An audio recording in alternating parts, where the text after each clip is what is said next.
My name is Josh Gilliland. I'm one of the founding attorneys of the Legal Geeks, and we are here to discuss The Mandalorian, Chapter 10, the episode The Passenger. With me tonight is Nari Ely, Thomas Harper, and Gabby Martin. So let's jump into The Passenger.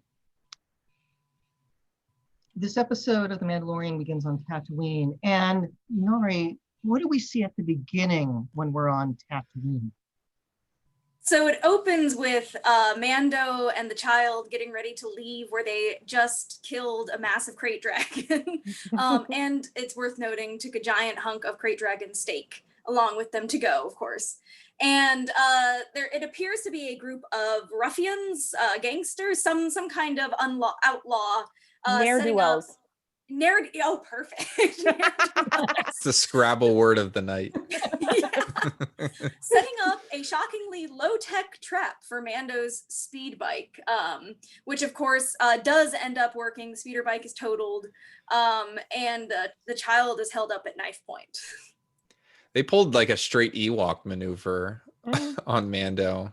Yeah, I mean, it worked on Endor for a reason. And was that a Jawa, not in traditional Jawa attire, or is that just me? No, that's a different alien. Actually, you saw the same type on Jakku in The Force Awakens. There's a brief scene where Rey is like scrubbing down a part that she found, and a creature that looks like that, like slams his, fist or whatever, basically orders her to start working again. So I don't know what the creature's name is, but so I think the early round of Nerd King goes to Tom in this episode. So legal analysis. We have, this is like putting down spikes on the road for someone's tires to blow out, and then they go out and mug them. Gabby, what do you think are the legal issues that we should discuss with the speeder biking? I mean, this is definitely an assault. I mean, this is tantamount to, when I was watching it, I saw, kind of a carjacking, but not really a carjacking because obviously the vehicle's destroyed. But this is, tantamount to somebody stops your vehicle in some sort of way, whether you're cut off by, in some way, and people surround your vehicle and, try to do you harm.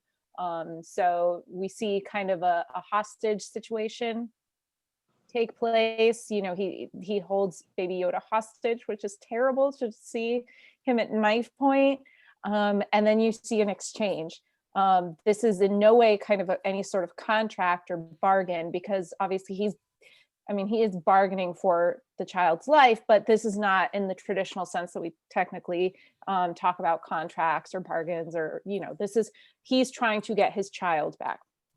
That's actually a really good point, and it's sort of an interesting aspect of contract law, this idea that you can't strike a legal bargain or an enforceable bargain when you're under something like duress. So had that alien not been like launched up into the sky and then dropped only to make the best plop on the ground ever, he couldn't go into say like Mos Eisley Court and sue Mando for not coming through on the deal, because negotiating a deal at knife point is not an arm's length bargain, we'll say. Yeah, and so not an enforceable contract. I think this is actually perfect, though, because I was, you might have had an initial reaction that was a little surprised because Mandalorians hold very strictly to their word. I think this was the perfect embodiment of how, under the Mandalorians code, this did not constitute an actual contract that he had to abide by, certainly didn't need to abide by the spirit of it, as opposed to the letter of it, which was he did get the jetpack. I wouldn't normally... He technically complied. Yeah, I would say that this would be probably a violation of the covenant of good faith and fair dealing if it were a real contract, but yeah.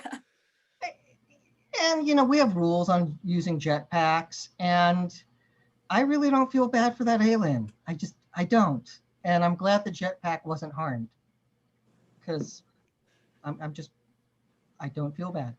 But let's we go to our favorite cantina, which I actually have a warm glow and think we might see this multiple times this season.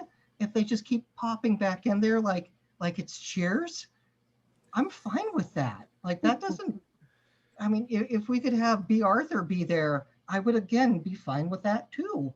But we have a gambling situation taking place. Apparently, it looks like Sabat that they're playing, and because some of us do have those cards.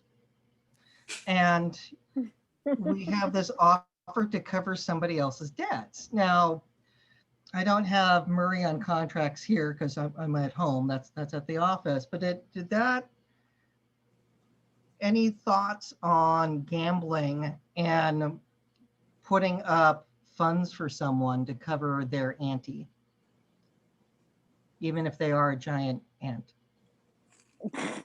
My thought, it didn't work out this way, but my thought would be, he performed his end of the bargain, right? He threw in. What if the Dr. Mandible, which is the best Star Wars name to have ever been created, what if he just reneged? He lost the hand. He got defeated pretty quickly there by Pelimato. Could he then back out and refuse to provide the information? And would that be valid consideration for that oral contract that was struck right there? Which I think it's the same booth that Han and Greedo sat in, because I need to go back and pause it, but I think there's a blaster burn above one of their shoulders that seems to be a callback. It was either that booth or one over. It might have been where they negotiated the flight to Alderaan. So regardless, this is the writers and Favreau probably just giving everybody a hug, highlighting what they remember from their childhood, that they get to play in this playground now. So, and I'm fine with it. For the gambling debts, like games of chance generally aren't enforceable. So gambling debts are not things that we see as like valid contracts. But the fact that money was put up for somebody else, it's just in a different category. And I don't know the answer to it. I'm sure case law, if we really could dig into case law, and I might do that for entertainment purposes, it's an interesting question. I think you could, had this gone south, you could see Din transform into a loan shark quicker than you could blink an eye, because he's got all sorts of ways to enforce that deal, and maybe ways that Dr. Mandible doesn't want to find out. Yeah. It's like, And go ahead, Josh. it was 500 credits. It's like it was a steep hand. Yeah, and I think too, what this kind of opens the door to is, was this, a contract? Was he kind of making a bargain in an exchange with Pelimoto, which it kind of seems like he was. He was kind of bargaining for the information that Dr. Mandible had. But I think too, it could easily turn into a debt scenario, right? He's covering Dr. Mandible's debt. Therefore, Dr. Mandible would have to pay him back for that hand that he gave him the advance on. And like Thomas said, he would become a loan shark very quickly. So I'm glad that, it kind of went to the side, but it's an interesting question to consider. Yeah, I mean, it's also a good example of like consideration can be anything. So in essence, he's paying for that information. The payment happened to go into this pot, and the idea is that he's effectively giving Dr. Mandible 500 credits for this information. Dr. Mandible just wants it to go in the pot because he thinks he's going to win more out of it. But anything can be consideration if it has value to you. It doesn't have to be something that's traditionally of value, like a piece of property, or I don't know, like a Mandalorian 6-inch Black Series figure or something like that. Anything can be consideration, except I will note a particularly funny case from my 1L contracts law, which was sex, it turns out, cannot be consideration. There was a famous, relatively old case in which what was apparently like, what's the word I'm looking for? Someone's mistress, there we go, suing for things that she thought she was owed, and referred to in the court filings that she had given him good and sundry things and services. And I the think I Marvin, remember that case. the Marvin v. Marvin case, which flashing back to community property, which was Lee Marvin, and it's California doesn't have common law marriage, but you can have a Marvin marriage or a Marvin relationship. And that also expressly stated the consideration can't be sex. So the more you know. And that also gave rise to the famous Saturday Night Live bit, Jane, you ignorant slut, because they were discussing that lawsuit as part of that Wow. bit. So again, bring it all together. Now let's get into the surprise, which is Mandalorian has to take a passenger and they can't travel at light speed. And do we know the frog's name? So this is every time I watch one of these episodes for the second time, I will put on closed captioning and then watch through to the credits because sometimes you can get information. The closed captioning in this one literally calls her Frog Lady. And when she speaks, That's hilarious. it says speaking frog, Frog. which is amazing. I will Wow. admit that I watch with closed captions all the time. Yeah, I found it's almost like wearing glasses when you don't really need it, and then your eyes just like lose their ability to see because they could become dependent. It's like harder for me to pay attention to a show if I don't have closed captioning on. So my attention span is degrading. I will note that she is actually played, though, the motion capture, acting is played by the same actress that did the motion acting for Queel in the last season. So that's an interesting connection there. Good connection. Yeah, that's great. Yes, that is great. Very cool. So let's raise the fact that he's now shuttling a passenger, and which means the Razor Crest is now a common carrier. And Nari, we've talked about common carriers before when we've talked about Ultra Q. Can you help us understand once again what a common carrier is for those? Absolutely. I'm going to let you get into any nitty gritty here, but just at a high level, common carriers essentially have a higher standard of care than other people when transporting passengers. Now, there's actually been some interesting judicial debate about what that higher standard of care actually is, and there's some case law that criticizes it, stating basically that although it's referred to as a higher standard of care in the practical application of it, it ends up being kind of a standard duty of care. But nonetheless, there is a statutory higher standard of care that is theoretically applied to common carriers. They have basically, as we would expect, a heightened responsibility for the well-being of passengers in their care. And this goes back centuries in common law because think of a train or a stagecoach, like there'd be a common carrier. And the legal definition, at least in California, is everyone who offers to the public to carry persons, property, or messages, accepting only telegraphic messages, is a common carrier whenever he thus offers to carry. And there's further case law that says that an airplane pilot who offered sightseeing flights to the ocean and back was a common carrier. So it sounds like the Mandalorian became a common carrier and thus owed a heightened duty of care to the Frog Lady.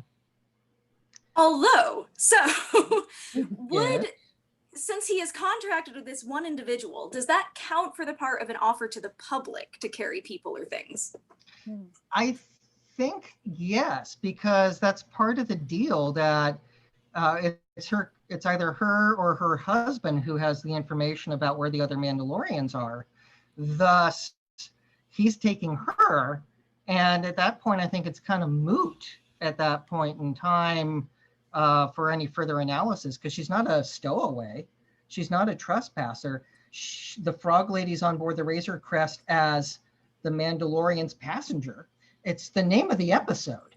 So sure, but at the same time, like if I in exchange for a case of beer offer to drive Tom from point A to point B, does that make me a common carrier? Or have I just, because I'm not holding myself out to the public as someone who is willing to transport Toms or other people.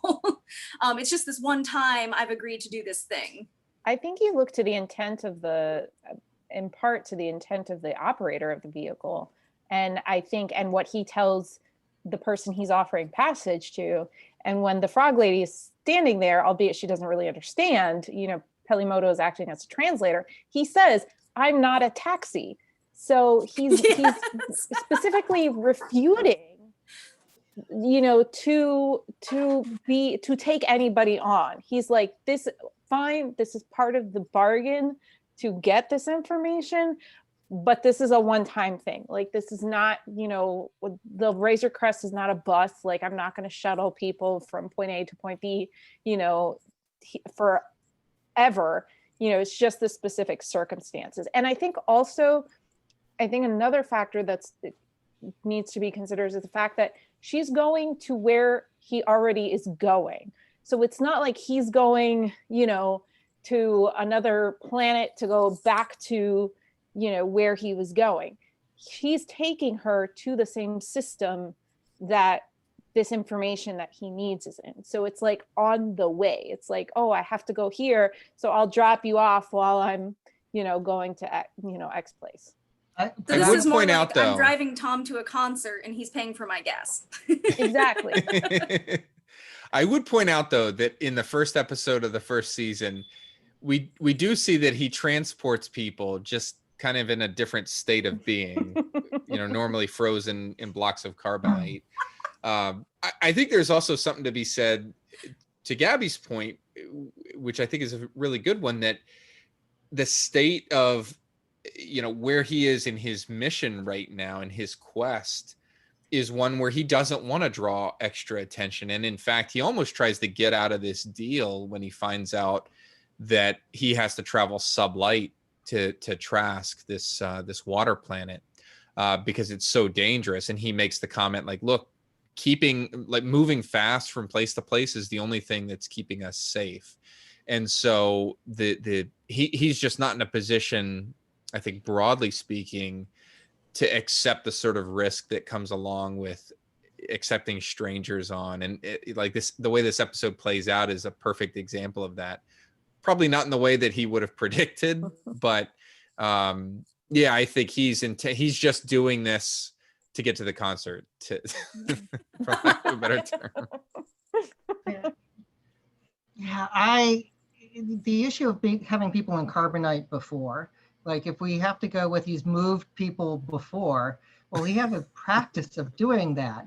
And they are literally under his care because they're blocks of carbonite. So I think there's an argument for he is a common carrier and he does need to keep her safe. But it's, God, it's so weird. If we see him taking others, now we do. The carbonite point was really good, Tom. Mm-hmm. I do wonder whether, and I do not know the answer to this, so I'm just throwing it out there. And I realize it's categorically different, but say take Uber or Lyft, where you've got someone who admittedly is opening themselves up to the public in a way like, hey, I'm on this platform as a driver. My purpose is to try to get a fare to ferry somebody. But it's different than a taxi driver who's on a normal shift. Theoretically, an Uber or a Lyft driver can choose or not choose a particular fare, and they can leave, leave work, so to speak, just as soon as they've done a single fare. I get it that he's not, categorically not like that, but I wonder if there's been any litigation where you've had an Uber or a Lyft driver that's, say, gotten into an accident and a passenger has gotten hurt and then tried to sue probably Uber or Lyft, since they're the ones with the deeper pocket, and try to use the common carrier theory for liability, and whether that's been tested. Don't know, but interesting. It's worth researching. So before we get into the next issue with, moving some people, we do get to see the Mandalorian say, I'm going to get some rack time. Gabby, do you have anything you want to say to me? I think I owe you a whole bunch of money there, Josh, because I was adamant in our discussions last season that this was a closet that he sticks Baby Yoda in, especially when he's on Tatooine, that he leaves Baby Yoda in this closet. The scene in the episode The Prisoner, where he also leaves Baby Yoda in the closet. And I was determined that this was a Harry Potter situation, that this was a closet. You were adamant that this was a bedroom, that this was not a closet, that he was not committing any parental kind of guardian violations. You were right. I was wrong. We find out that Mando can haul himself completely into this what would you call it? Like a rack there, Josh? Be a rack, a bunk. You know, it looks kind of like a submarine bunk. Maybe there's 2 levels of bunks. And again, this comes from having spent lots of time on boats. Because like when I saw that, I was like, hey, that looks like, you know, a little stateroom with a bunk in it. And it's just like 2 bunks, like you would see on a submarine. Like that was my reaction. You don't hang out on boats. I mean, you're in Connecticut. You could go to Groton, go see the USS Nautilus, you know, as the museum ship that it is now, and you could see that. But you don't do that for fun, so it's okay. But I'm glad. I appreciate you recognizing that. That was. I also like the multifunction, and I'm sure Tom would appreciate this multifunction papoose that he has that seems to operate as both papoose and hammock, and you know, it's multi-purpose there for caring for his child. Look, when it comes to baby products, the more uses that you can get out of one thing, as expensive as it all is, the better.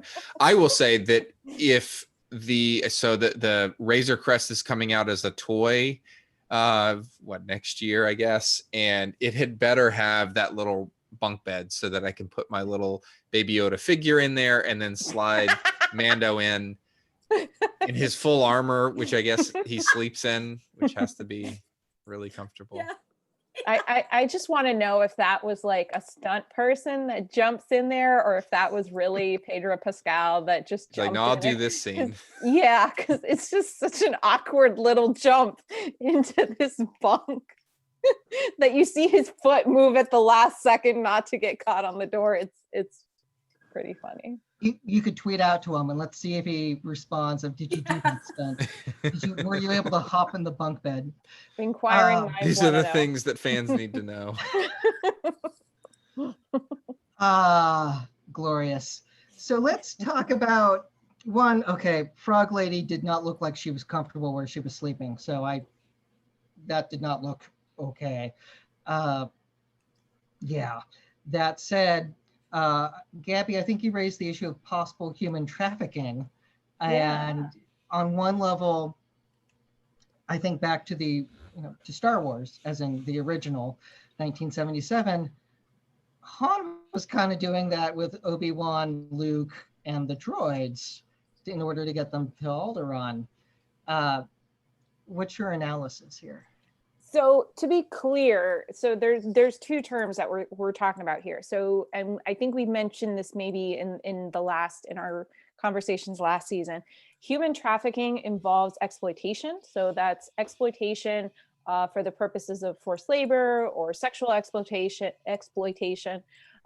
Human smuggling, on the other hand, is the provision of a service, usually transportation of individuals to seek illegal entry into a country. So stereotypical example of this is coyotes on the Mexican border, who take individuals trying to gain access to this country. They'll smuggle them, without identification into the country, so they don't go through border patrol, and that's a form of human smuggling. So there's no necessarily exploitation, although there can be, as we've seen with coyotes. There's exploitation for money, violence, threats, all of these kinds of things. But at its core, the smuggling is, I am going to take you from point A to point B. kind of under the guise of law enforcement, right? I'm not a common carrier. I'm not, kind of taking you the normal routes. I'm going to take you kind of under the table to get you into another country that you may not be able to access for whatever reason. So I think, to me, I saw this kind of, I was kind of triggered for this for a couple of reasons, because you see this language barrier between Mando and Frog Lady, who speaks frog. So she gains passage, and we don't know why she needs passage to this specific, well, we do, because it's to fertilize her eggs, but we don't know why she can't get, because she could have popped passage anywhere else, but she is part of this deal. She needs to go on the Razor Crest to get passage to this moon planet in order to fertilize her eggs and meet up with her husband. And it kind of sounds like her and her husband are in this desperate situation, right? These are the last eggs of their race, and they are able, if these eggs are fertilized, like their whole line dies out.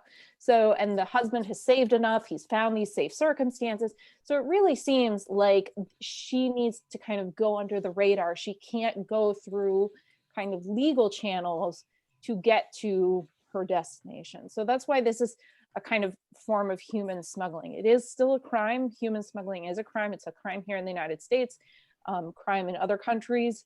But I believe that, for Mando's engaging in human smuggling. I mean, it's with good intentions, but especially since there is a benefit to him involved. He's not just doing this altruistically. He's doing this for information.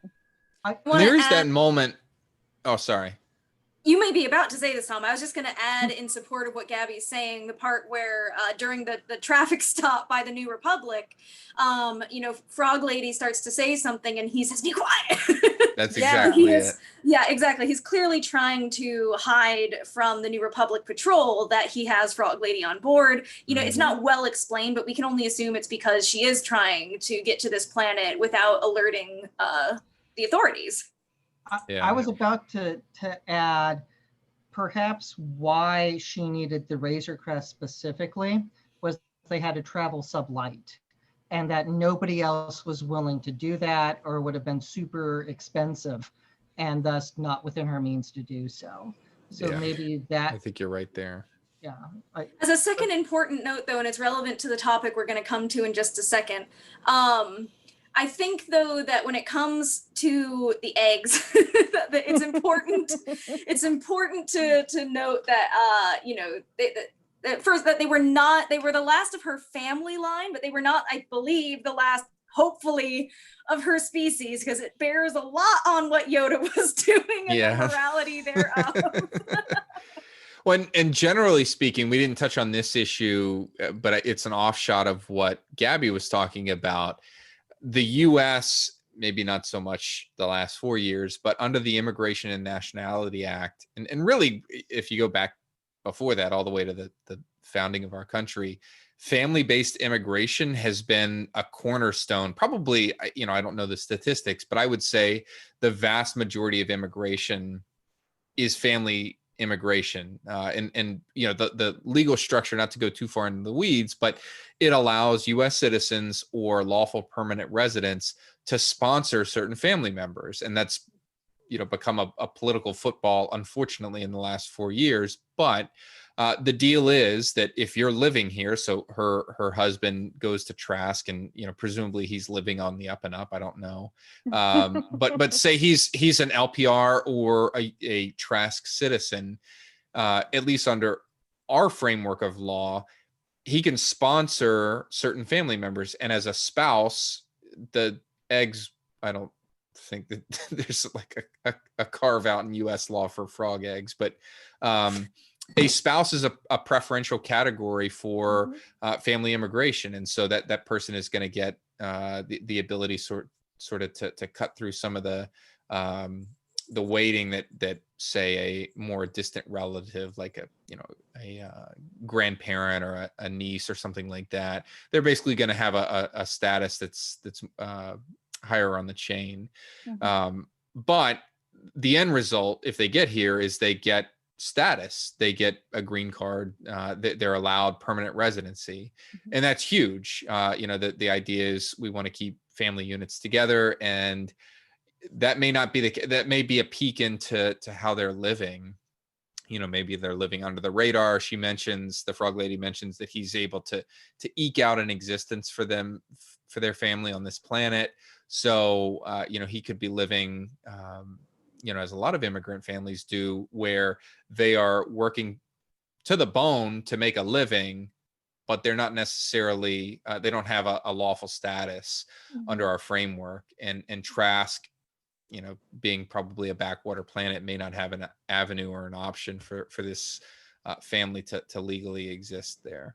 Yeah, and it's important to note, circling back to the idea of smuggling, is that, with immigration, smuggling puts a huge kind of wrench in the chain, if you will, when it comes to even family immigration, because there's two types. There's coming iwi and can't remember, but basically you either come with inspection or without inspection. And so to come with inspection is to come, that's the traditional method of, we're coming through, we reach Border Patrol, we have our papers stamped, we've gone through a border check. Coming without inspection means that's when you're smuggled in or somehow evade that check. So you go under the radar. And so that coming without inspection puts a lot of things, makes it a lot more difficult to gain that legal status. So if there is, if we're assuming that Trask is similar to our immigration system, even if he's managed to eke out an existence to sponsor her, that he's an LPR, he's a citizen of Trask, he may have, based on her being smuggled in through the Razor Crest, and we don't know, they haven't reached Trask yet, so we don't know what awaits them there. But if they don't hit any kind of law enforcement to check them as they enter the planet, that can be infinitely harder for them to settle down into a legal status life on Trask. I want to add that somebody's backwater planet is somebody else's paradise, and for frog people, they probably want a backwater planet. I mean, if they're going to be tadpoles first. No offense to the entirety of the Outer Rim. Lots of good people live. But no, I get what you're doing there, Josh. I do. Okay, good. Nora, you're effectively from the Outer Rim of the United States, so please don't be offended at my slight toward Trask. I will say that a majority of Firefly looks like it could have been shot in Arizona. So yes, I think I come from a backwater. And speaking of Firefly, this episode of the Razor Crest really looked like Serenity a lot. Oh yes, I have thought it looked like Serenity from the beginning, and I know that there's probably good reasons for that, other than that it was inspired by Serenity. But it has a special place in my heart. I'm not complaining, but it's just like, that's oddly familiar right now. Anywho, let's get into some of the other issues here, because I do like the human smuggling aspect, because you think of, like Fall of Vietnam and people who crossed the Pacific, and that was a long boat ride to get to the United States, big ocean, or those who have escaped Cuba, or those who, try to get to the United States hiding in the back of trucks, to get away from horrible situations. It highlights why we need why we have refugee laws, why it's an international right. And it is a fascinating one. So we actually, after Gabby tweeted this out, and since we're live, so those who listen to this, we do have, question that says, can you please address the legal issue of Mando allowing Baby Yoda to eat a near extinct passenger's baby eggs for the entire episode? Like, is there a duty of care there? And I do want to highlight, as this gets into some parenting issues, that as soon as you see your kid eating something that he shouldn't be eating, we do have that immediate response. They weren't fertilized eggs. But this is super disturbing. And Tom, as the only parent here, what was your reaction to this? And have you had similar moments with your children? My kids have not eaten, the spawn of some Star Wars creature yet, but I completely related to the moment where he like discovers Baby Yoda doing this and he shuts the can. He's like, "Don't do that." And the tone is one of like, "Oh God, what if somebody saw this?" And I completely get that as the parent of a 2-year-old. But yeah, there was a weird. I feel like we don't know, and we're not a speculation show, but I feel like we don't know the entire picture here because there's that weird moment that Baby Yoda has with the eggs when he first sees them. That like the music gets very different, and then he comes up and puts his little cute hand on the glass, and the eggs almost look like they sort of float toward him. It could just be a scene like a kid seeing cake or something, which is horrendous to think about, but perhaps there's something bigger at play. I don't know. I just want to point out that like, we have yet to see the ultimate conclusion of this storyline if they're going to show it to us with like, a reunion with the husband or something like that. But when I first saw the scene where Baby Yoda's looking at those eggs, I was like, oh God, he wants to eat them. My boyfriend who was watching with me was like, no, I'm sure it's just he thinks they're precious and cute.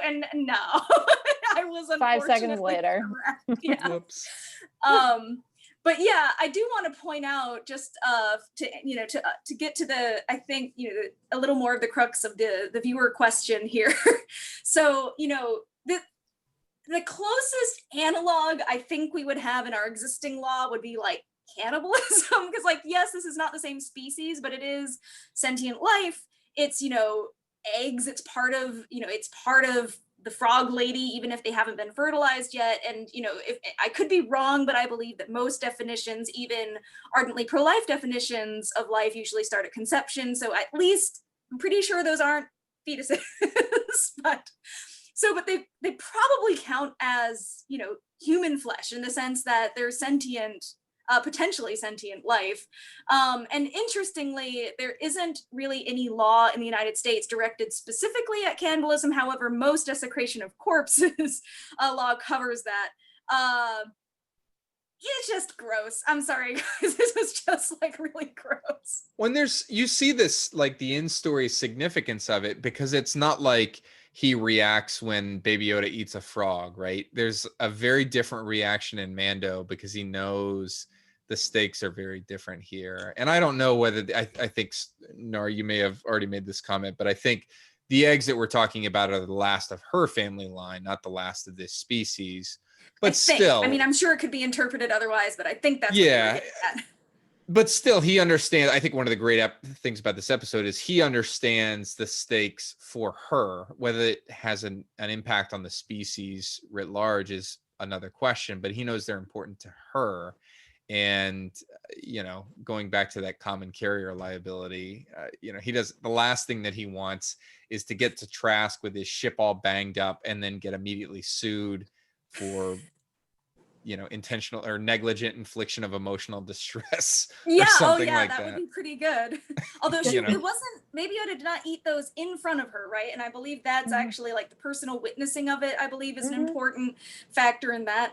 I do want to add just one more thing to this discussion, which is just not necessarily legal, but just specifically about the child, which I found interesting, is that this, kind of like with the frog, was a more poignant example, in my view, of also how the child is really a child, in the sense that Baby Yoda does not have this already ingrained sense of this is good, this is bad, this is evil, those kinds of things, and he clearly needs to be taught quite a bit about morality and ethics. This one being, in particular, I understand these are delicious, but you still cannot eat them. He saw it as snack time, and as any little kid will, if there's like, oh, cupcakes, and like they're smashing cupcakes into their mouth and the frosting's everywhere, like it's like that. But it's someone's potential kids that Mando's technically responsible for, because one, he knows it. Two, that's why she's on the slow boat to Trask. And all of that's just, ugh.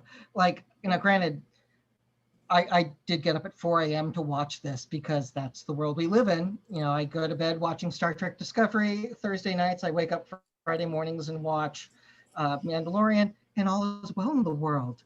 It's a good time to be alive right now.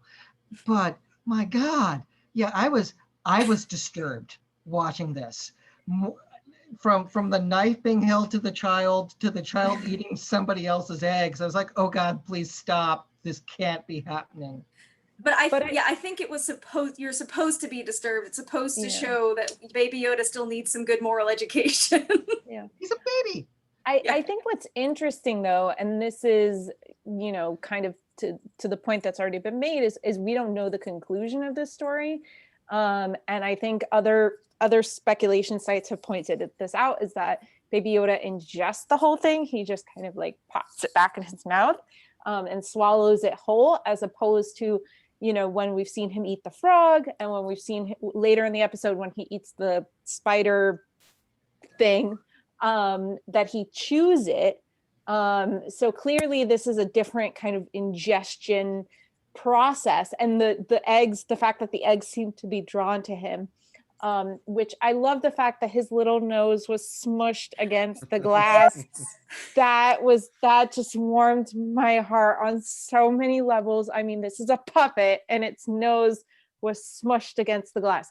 But anyway, what to Nari's point, I think what's interesting is the fact that you mentioned that Baby Yoda clearly doesn't know right from wrong, and if he did get to Trask, and this is considered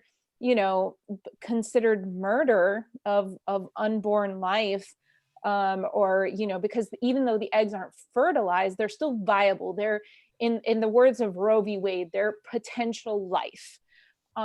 So if he is considered that he's eliminated these potential lives, he can't be held responsible, because the whole fundamental criminal justice system, and this is kind of throwing it back to 1L crim law, is that our criminal justice system is there to deter people. So you have to, the basis of punishment in the criminal justice system is that you have to have that sense of right and wrong. You have to have that understanding in order to be punished. Because if you don't understand right from wrong, I mean, that's why we have an insanity defense, is you can't be punished. The punishment is not effective on you because you don't know the difference between right and wrong. So if he did end up going to Trask, Baby Yoda can't be held responsible. He's too young. He doesn't understand what he's done, the implications of what he's done. So then Mando would be on the hook for whatever nefarious things he's done. I think the only saving grace here for Baby Yoda / Mando would be that, Frog Lady does not appear to notice yet that some of her eggs are missing. So let's hope that continues. To your There's point, that... go ahead. Tom. No, to your point, Nari, you were talking about intentional infliction of emotional distress.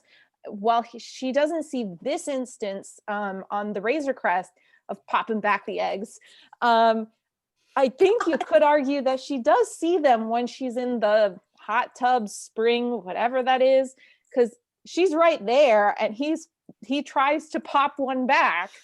So you presumably she can count too. And well, that's what I'm saying. I'm hoping that she actually is not keeping track, because otherwise Mando is in for an earful of frog language. And there's that moment right at the end where Baby Yoda's looking at her, and right before she goes to sleep, she just kind of clutches it a little tighter. So I think she knows something's up. So one of the viewer who's interacting with us on Twitter made a comment about cannibalism at sea. And I again, getting into my boating knowledge and maritime history, let's talk about the custom of the sea. That was, you're in the lifeboat and you're out of food, and then you draw straws to see who gets killed to be food.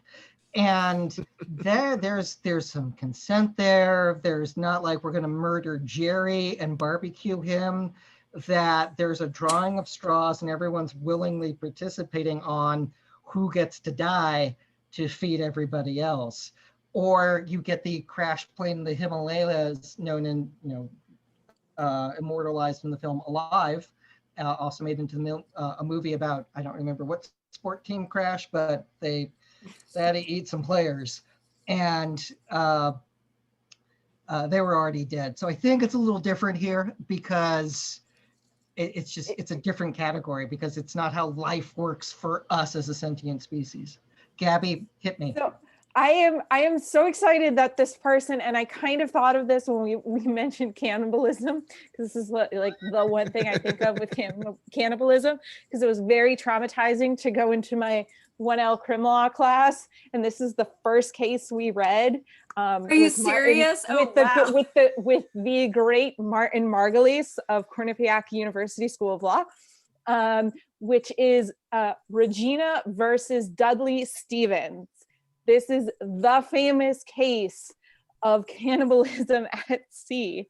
I'm pulling up the case now because I cannot remember the outcome, but basically it was it a necessity to commit murder at sea to survive? So I am just so excited that this person called back, and hopefully that's what our viewer was thinking about, was Regina versus Dudley Stevens. So the only necessity here, oh sorry, the only necessity here is that Mando buy a healthy supply of snacks, because as a parent, that's the one thing that you need. You like cookies, pouch, whatever you need, you just have an ample supply of. He created this entire problem himself. Only had cookies. I just wanted to point out for our viewers also, when you are not on international waters, however, consent is not excuse to murder. There is no element of the murder crime that involves that they must have not wanted to die. Yeah, but true. But again, it's called the custom of the sea. Yes, saying, exactly. Just as a little side note. I'm not saying that if we go to a Comic-Con and things go to hell and we're out of food in Hall H and somebody needs to die, I'm not saying that's the right call. Like, I'm saying we're gonna wait to get rescued and someone doesn't end up getting hit with a boot. Look, like it's. If I'm in the group, you can count on me to have a random, maybe a little stale bag of Cheerios or some fruit snacks on me somewhere. Oh yeah, the parents are going to be all set. They'll have lots of snacks on them. Yeah, you guys will be okay. I'll take care of you all. Orange slices, juice boxes. Which I just looked it up, and the holding of Regina v. Dudley Stevens, I won't give in to how my dear Professor Margulies used to pronounce Regina. I will leave that up to your speculation. But the holding was, yes, it is murder. The necessity of hunger does not justify murder. So Regina v. Dudley Stevens stands for the principle that you cannot commit cannibalism. It is still murder, folks. So the the mantra from Arrested Development of "Go to the sea," that's not right. just not right. As much as I love Henry Winkler, that's not right. So, oh boy, howdy. So should we steer this conversation back towards other things now? Well, I did not see us going into a deep dive on cannibalism in international waters, but here we are. Yeah, it's the more you know. So let's get into. That's what you get for avoiding a tirade on snow spiders, Tom. I was worried about several of my female friends who don't like spiders about this episode.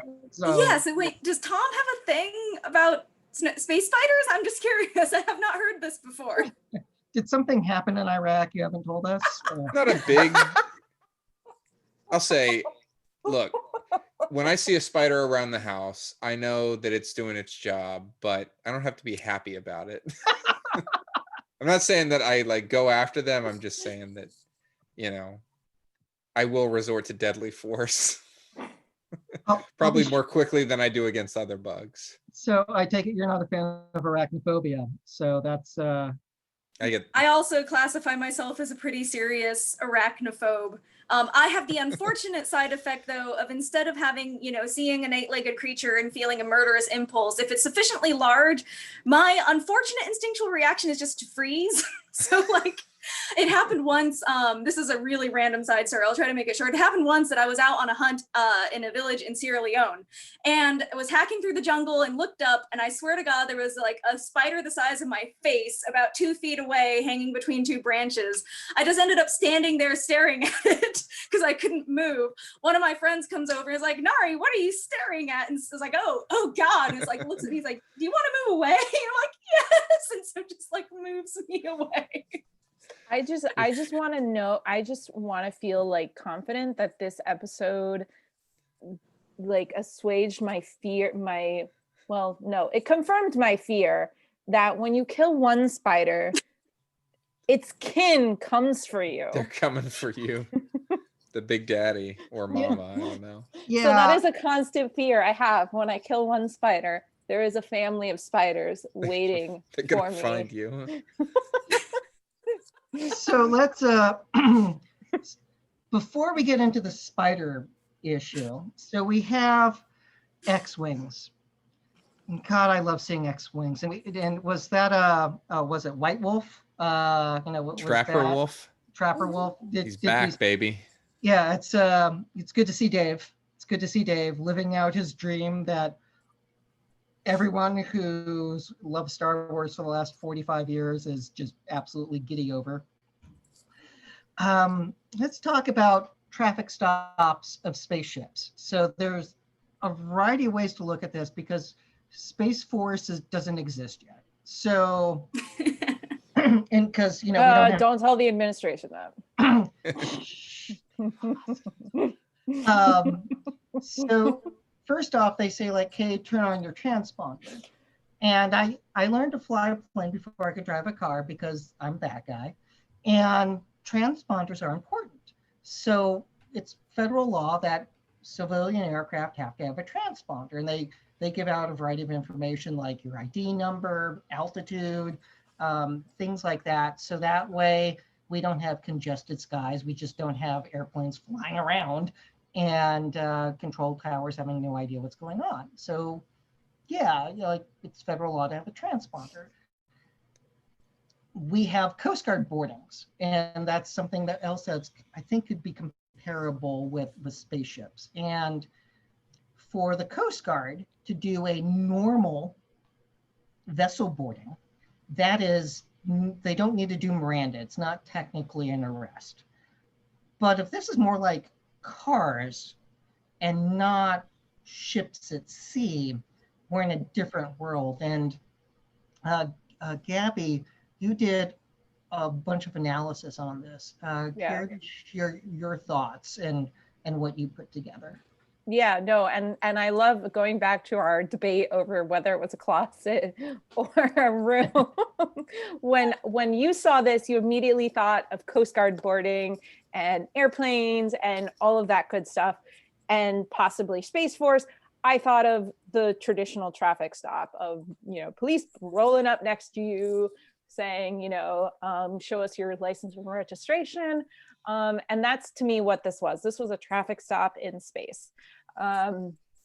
So in the United States, a police officer can't stop you.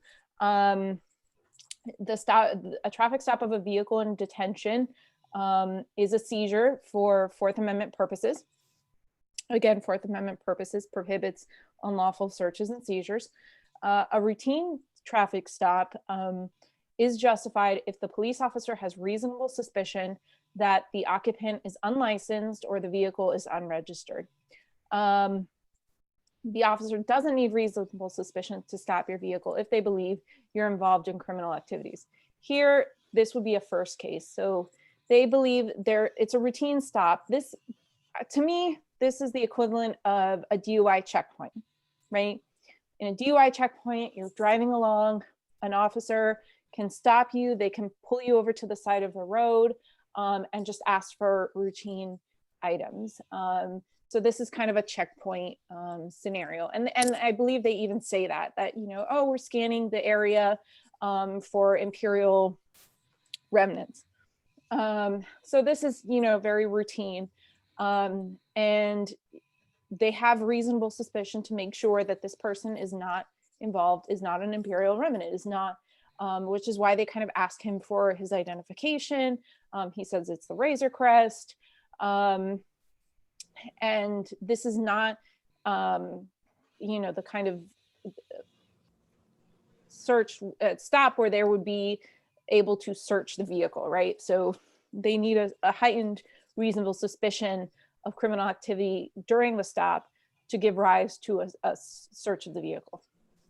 What I thought was particularly interesting for me, and this would be another question for Pedro Pascal, I found it very, very interesting that if you're watching the footage of him stopping, while he's engaged in this stop with the space police, he has his hands on what it would be the dashboard or the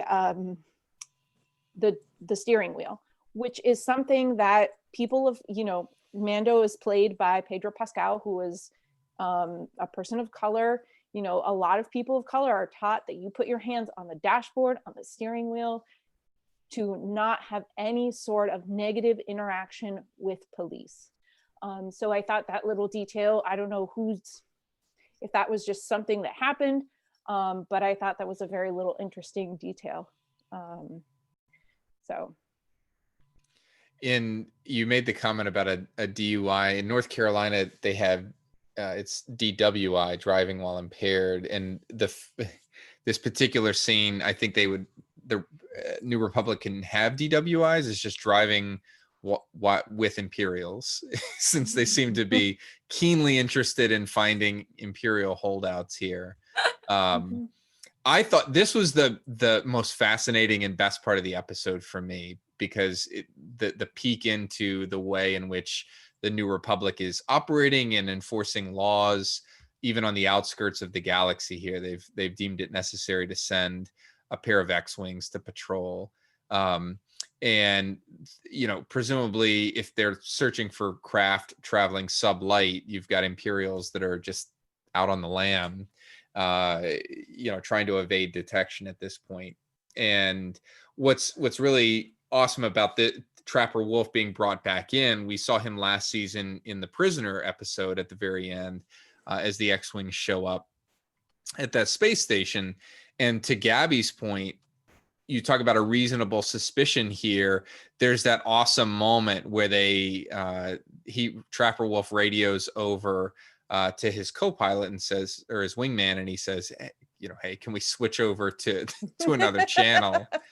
And you just know what's happening. And then you see the S-foils open on both X-Wings. And that's like, I guess the X-Wing, the Star Wars equivalent of, the blue lights going off. Yeah. And then they ask the question, hey, were you involved, were you ever near a prison ship, blah, blah, blah. And then the chase starts. Yeah. But I interpreted that the X-Wings getting into combat mode is the equivalent of like a police officer while making a stop, unbuttoning that little clip on their firearm. Yeah. Yeah. They're not quite pointing it at you yet, but they're getting ready. And it's interesting how that really changes the tension of this stop, right? Because a stop can just go from, hey, like your taillight's broken, to flipping the holster, possibly drawing a weapon. And that kind of changes the whole temperature of the engagement with police, which is, then when you see him kind of do the dive into the planet, which is a maneuver to evade police. I mean, unfortunately, that's what he's doing, and that is a crime to evade police. And the elements of the crime of evading a police officer, the police officer has to be pursuing you in a motor vehicle, which here we have a space vehicle. You were also driving a vehicle when you willfully fled or tried to evade the pursuing police, which he is driving a vehicle, or a space vehicle, and he willfully flees, right? He immediately hears the prison transport, and he's like out of there. And then the last element is that the following has to be true. The police officer's vehicle had at least one red light visible from the front. You saw or should have seen the red light. The police officer sounded the siren. The vehicle was distinctively marked as a police officer's vehicle, and the official was wearing a police officer's uniform. So this element is to give that you knowingly fled from a law enforcement officer. So clearly these are agents of the New Republic. They've identified themselves as New Republic officials. They're flying X-Wings. That's basically, the law enforcement vehicle of, fighter vehicle of the galaxy.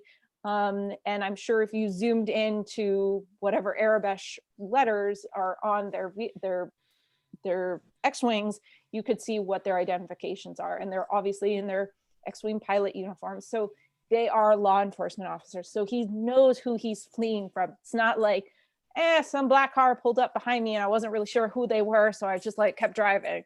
No, he knows who these people are, and anybody could have been flying that X-Wing. Those things are all over the galaxy. I like how you can just replace some of these, some of this language verbiage that you laid out there in the elements with Star Wars language. Like you saw or should have seen the red light.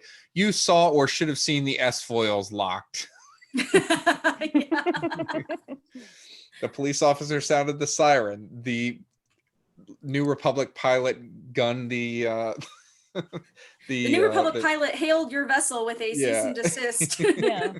Which I wanted to flip that question to Tom and Josh of, would they have, because now we kind of move from, shooting a traffic stop to a real kind of aerial chase situation, which is they tell him several times that they're going to shoot him out of the sky. So would they have the authority to shoot him out of the sky based on his interaction? So it depends on what framework you're looking at. If you're looking at it from a law of armed conflict framework, certainly there are instances abroad like Afghanistan, Iraq, where U.S. forces interact with just criminals, not necessarily an enemy or a combatant. It's just a straight criminal. And that's, we're not directly there to enforce any local laws, but, sometimes this sort of stuff happens. I think it's fascinating that in this scene, the X-Wing pilots illustrate restraint there. The key for me is normally when you talk about, a non-uniformed, unlawful type combatant triggering the use of force, you look for something like hostile intent or a hostile act. The simple act of fleeing in and of itself is not a hostile act, and nor would it be hostile intent. And so I don't know that they would have the ability to use deadly force under that framework. The question then becomes jurisdictionally, and this goes broader than the law of armed conflict that I'm talking, but jurisdictionally, this is in the Outer Rim. This is not in the sort of sovereign space of any New Republic planet. Really, the only hook that the New Republic has to go after him is he doesn't have a transponder. It's like the equivalent of not having a tail light functional in a normal car, and B, that he has some connection to an attack on a New Republic vessel where a New Republic officer died. And so in that context, I think his actions might warrant the use of force to detain, to bring somebody into some sort of custody, but not necessarily to destroy unless the facts changed there.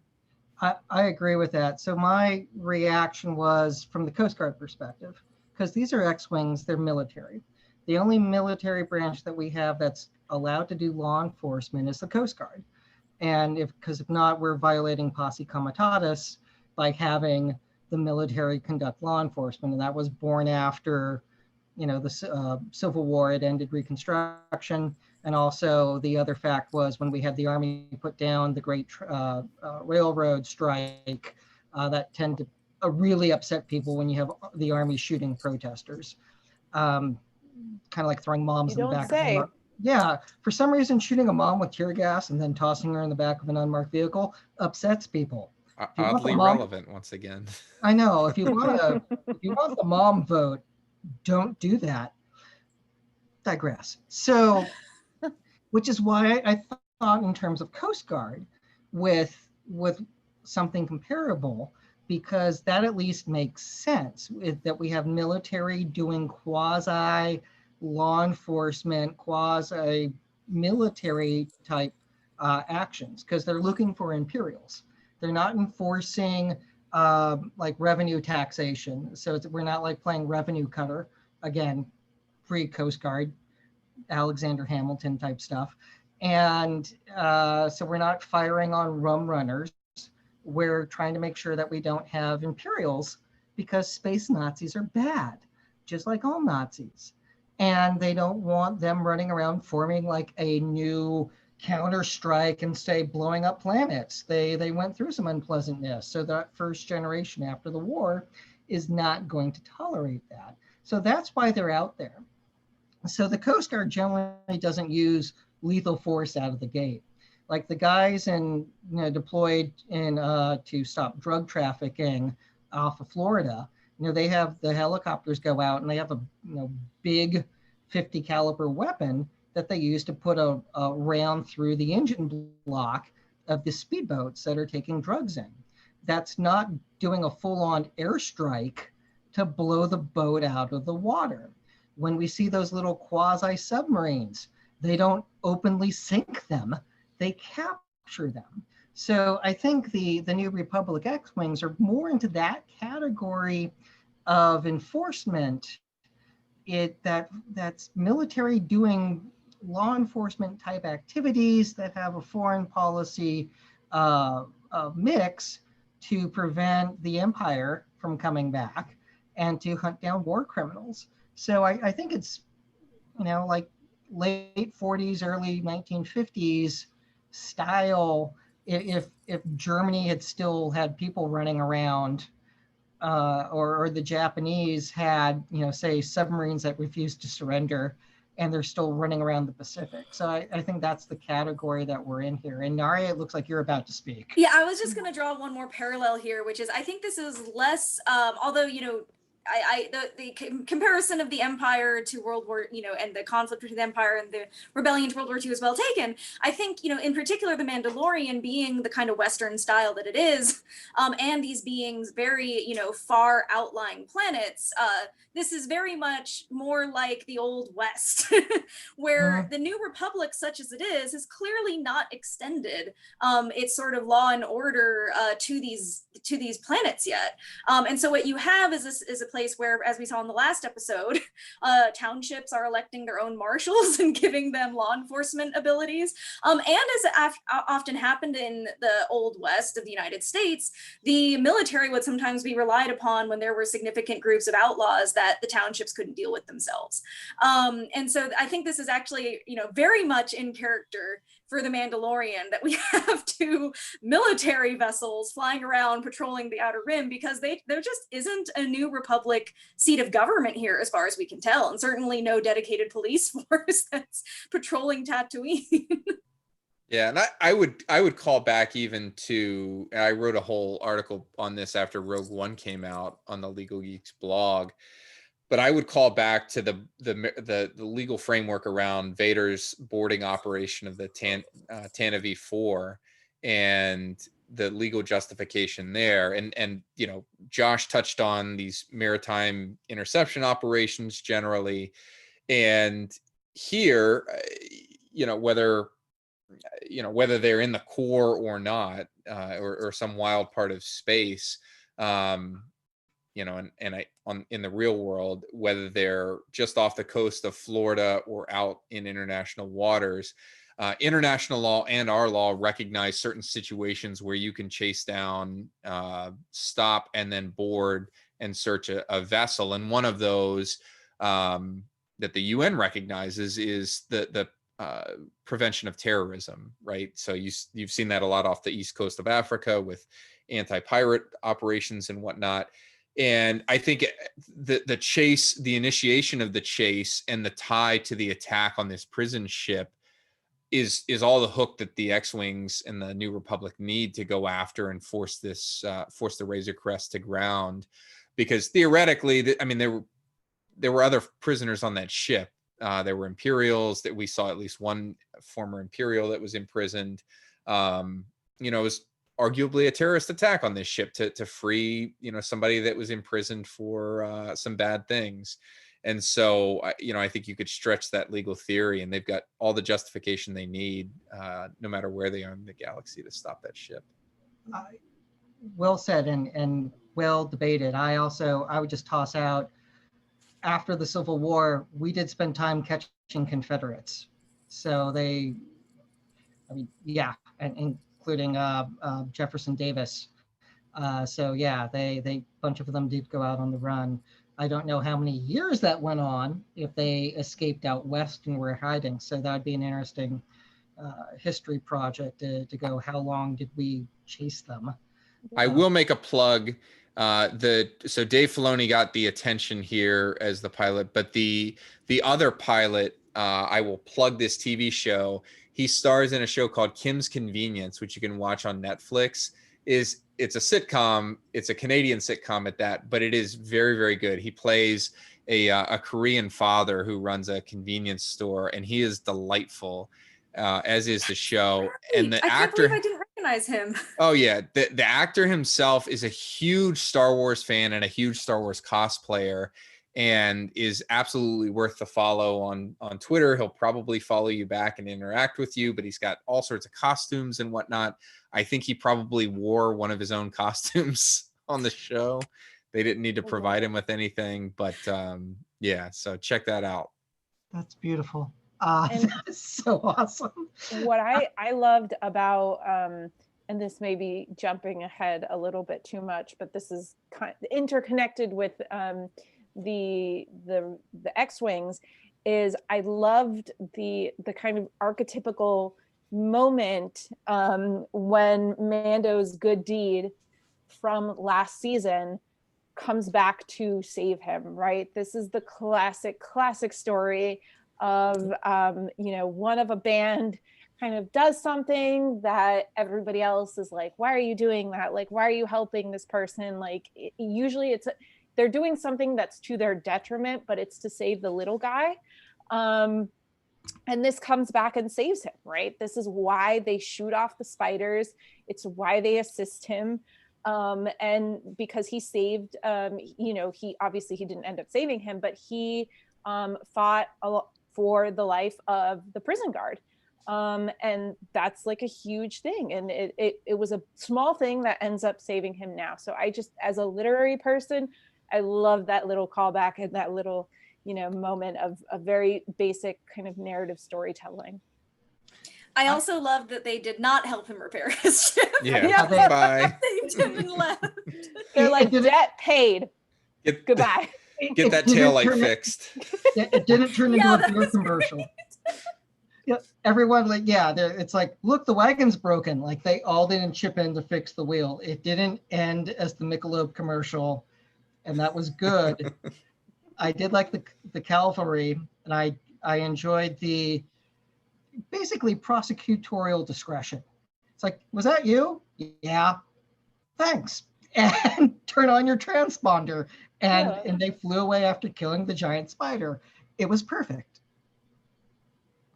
So I just have a sense from a storytelling perspective this season, each episode is going to begin as kind of a postscript to the episode before. And I wouldn't be surprised if the next one begins with them getting to Trask.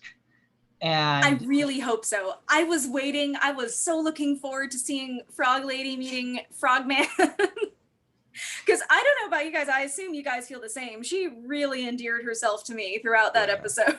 Yeah. That's a great example of bringing like real character out of an alien. I would compare it to like Chewbacca levels of emotion and whatnot that they were able to achieve. And I want to also credit the show for how creative they were with also when she really needed to book it, she started running on all fours like a frog. Yeah. Yep, she could get dressed fast. That was Yes. impressive. Yeah. That was awesome. And so good job there. And again, I was about to say the hopping was like, Yes. wow, she's hopping. Yeah. That's Yeah. nice. And I think too, one thing that struck me was the realism that, you know, Mando gets knocked out as soon as they crash through the ice. And when he wakes up, she's freezing.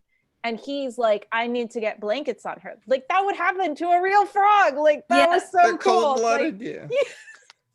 Yeah, no, I really loved this episode. That was, yeah, that commitment to this character and that new species was high on the list. yeah. Oh, sorry, go ahead. No, I was just gonna say it goes back to this, and I think, you know, we mentioned it, the character development. It goes back to this show, you know, what we've been saying from episode 1 of, and I think Mando also shined in this episode with, you know, like I think of when he gets Baby Yoda back, right, and he's doing his little thing on the thing with the jetpack, and he just kind of shrugs at him, and it's this idea of, think about it. In this episode, we only saw 3 people, their faces, right? We saw the 2 X-Wing pilots and Pelimoto. That's it. Like everybody else did not have a human face, and everybody was able to convey emotion. And I think that's just, if you told somebody that, like, hey, there's this show that like you only see a face like a couple times, but like everybody's great, people will be like, what kind of BS are you trying to sell? Like, but it really is amazing. So a guy in a mask is interacting with a puppet and a motion caption actor, and it's awesome. And That there's is- spiders. And they're all on green screen, just FYI. And you gave a compliment to the motion capture person. I just wanted to definitely second that here. Like the emotion that she was able to convey under complete CGI was just incredible. Yeah. What I like, the other thing that I liked a lot aside from the X-Wings was this continuation of this inconvenience that's very real. In the movies, nearly always you've got somebody there to translate, whether it's 3PO or whoever. There's a handy dandy droid that wipes out any sort of language barrier, and that's not the case here. And you see it play out in different ways. You've seen it with Mando being able to communicate uniquely with the Sand People with this sort of sign language-esque language. And then you see it now where they start their journey. He's like, I don't speak that. And then he attempts to use a trade language in Huttese, like thinking maybe we have some common ground here. She doesn't. And they're sort of stuck until she kind of exercises, I guess, her technical genius and hacks into Zero's busted head and wakes him up in hilarious fashion. Yeah. Like ready to start shooting. So that part, it's episodes like this, and I really dislike the knee-jerk reaction that some folks have had that this is just like a filler episode, because I'm like, this is the meat and potatoes that makes Star Wars feel real. Like this is, you know, it's these things that make it Star Wars. You know, if we don't get a massive leap forward in the story, that doesn't mean that it's not a great episode. So I would add that it's the small storytelling that makes sense. That's radically important. Because if everything is, we have to stop the Death Star from blowing up a planet, like that gets old fast. Because if everything's the Thanos level threat of extinction, then the stakes can't be that high all the time. This is getting from point A to point B. The cops stop them, they crash land, and there's spiders and it's freezing. Like it's a very Western story. And it's not true grit, but it's that feeling of, okay, it's cold. All right, we got to get through that. Okay, we don't have like a singular gunfight with one bad guy. You know, it is literally they're on a journey, things keep going wrong, and the good guys show up at the end and they're still the good guys. And everyone goes on their merry way. It's like, it works for me. Yeah. And he's and not some OP character that Yeah. that has a lightsaber and the Force, you know. Yeah. Mando too strong, nerf please. Yeah. Yeah. And what I like too about going to Tom's point about the translation was not just that, you know, you see people trying to communicate with each other, but I liked the little kind of translator humor where Pelimoto, she says, she gives the whole story and he's like, she said all that, she's like, no, I'm paraphrasing. And it's like, that's what you do sometimes, like when you're translating for people, like you're like, I'm not going to say, either they say like a whole bunch of stuff and you're like, that can be conveyed in like 2 sentences, or, you know, they're leaving stuff out that you have to kind of fill in. And it's just, it's great. It's this kind of low level, you know, kind of very realistic humor, and it's just great. I know we're running a little long. Oh, sorry, Josh. One thing I want to highlight just on a nerd level, Mando says, "May the Force be with you." So yes, so that is some Catholic humor right there too. And again, being Lutheran, I was giddy with that, and also with you. So the fact that and also with you is now canonized, I want to go hug whoever wrote that. So good job. I love you. I don't know you. And 2, Mando now knows about the Force. And my fan theory is maybe people have heard about the Force. It's just something people say. Like, people know what God is, but that doesn't mean you can quote the Bible at great length and being able to understand, well, let's talk about what the book of Deuteronomy actually means. And eyes are going to glaze over and someone's going to go, what was that? And like, because not everyone goes to church and has confirmation classes. Like they don't have that. So my theory is Mando might have heard about the Force, but he didn't know it was magic that people could actually use. Yeah, that's the thing, is I think he may have heard about it, but there's a difference between, like, you know, even reading a Bible and thinking, and then actually seeing someone, like, I don't know, walk on water or do something like, that's a little different. Yeah. Mando's like me the first few times I went to mass. Like, you hear the responsorial and you're like just a half second behind everybody, like, yeah, whatever they said. Yeah. No, I had one more thought. Oh, sorry. Yeah. Go ahead, Gabby. I think that Mando doesn't know anything about the Force. I'm of the camp that this is something he's heard. You know, we know he's very well traveled. He clearly knows how to speak Sand People, Tusken Raider. So this is something he's heard, and he kind of used it to say, like, oh no, I'm just like you guys, like, may the Force be with you. And that's actually a call historically that there's different like language tests, which if anybody wants like a very interesting story, the language tests in Haiti and the Dominican Republic, there's a great story called The Farming of Bones, which is great, of how they used to test who if you were Dominican or if you were Haitian, by the way you said a certain word. But what I like too, before I wanted to mention this before I forget, is that I was so afraid with this season, and I don't know if you guys felt this way as well. I was so afraid when we were getting all those leaks of, you know, that Boba Fett was going to be in there, and Ahsoka Tano was going to be there, and Sabine Wren was going to be in it, and you know, all these canonical characters were going to be in season 2. I was like, great, we've gone, like, we have to go full Star Wars now, and like, this is, you know, it was going to lose that kind of very natural storytelling. And I mean, we're only 2 episodes in, that could be the rest of the episodes that we get, but I like that they haven't gone like, here's all these people, like, here's all these references, fans, you know, go Merry Christmas, you know. Yeah, I agree completely. And I think that's why the folks that don't think that are the ones that are the loudest about being upset that this is a filler, because I think you had a certain expectation at the end of episode 1 that, hey, we're going to see this Boba Fett story play out. And quite frankly, I'm glad if all of these rumors play out that these are very small cameos. Maybe they set up some other series. That's fine, because this show is The Mandalorian. It's about Din Djarin and his quest with the child. It's not the Boba Fett series, and it's not the Ahsoka series. And so far, I'm very glad to see that that's playing out, like you said, Gabby.